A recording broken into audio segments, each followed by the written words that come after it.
So let's have a look at vector. Now, vector images are different to bitmap, believe it or not. So first of all, they take up really small storage space on your computer. They're tiny images. That means you can fit loads on your computer without any problems. So let me draw you a vector. So let's draw a human. There you go, got there. Let's do body. Let me just get rid of this background. There you go. All of these are vector shapes. Perfect. Now, each shape uses a math formula allowing it to be drawn. So the math formula for this is the radius of the circle. The math one here is the area of a rectangle, so that it can be really precise when I draw it. It also allows me, having a vector image, to be able to, well, the computer basically stores the fill color of each shape.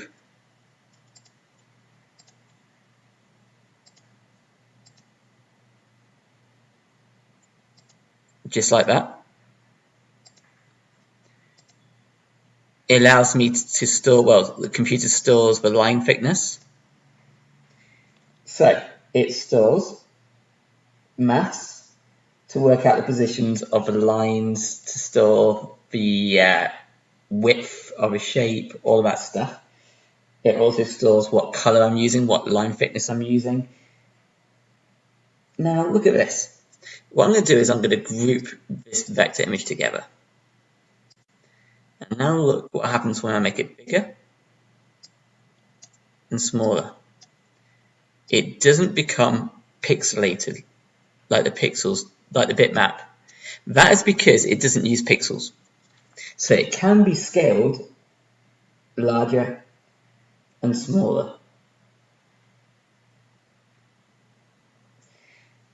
Now, when do you use vector images? Well, you use it on diagrams such as technical diagrams, technical plans.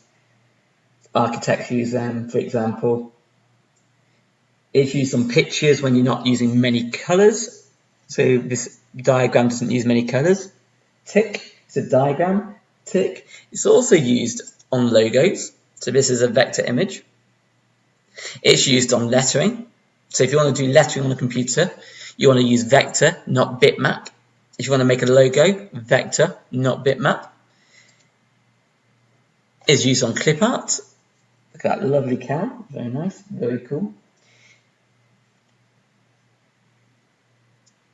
Finally, it's got a very quick upload and download from the internet time. So I'll say that again, it's got very good upload and download speed. So just to recap, it's better than a bitmap for when you're using not many colors, when you're using shapes, letters, clip art, because you can edit it, you can scale it up and down. It's quite easy for me to change colors on it, etc. It's small file size compared to a bitmap, but it's not good for photos. So if I'm using photography and I want to use Photoshop and I want to add special effects, vectors aren't good for that.